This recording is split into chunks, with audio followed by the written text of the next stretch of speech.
Opisyal nang inanunsyo ng ABS-CBN na magtutungo sa Australia ang isa sa pinakasikat na love team ngayon na sina Kim Chiu at Paolo Avellino o mas kilala bilang Kim Pao bilang bahagi ng inaabangang ASAP Australia 2026.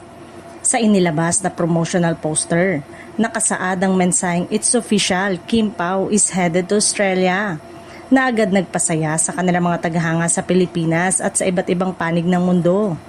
Gaganapin ang espesyal na event sa July 25, 2026 sa TikTok Entertainment Center sa Sydney, Australia. Inaasang maghahatid sina Kim at Paolo ng world-class performances, especially na sa production numbers at mga nakakakilig na sandali para sa Filipino community sa Australia.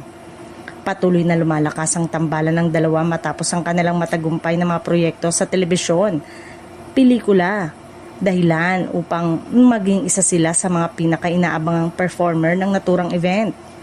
Samantala, excited na rin ang kanilang mga tagahanga na personal na makita ang Kim Pao sa entablado ng ASAP Australia. Marami ang umaasang magkakaroon ng mga espesyal na sorpresa at memorable moments mula sa dalawa sa kanilang nalalapit na international appearance. Patunay lamang ito na patuloy na lumalawak ang impluensya at kasikatan ng Kim Pao, hindi lamang sa Pilipinas kundi maging sa international stage.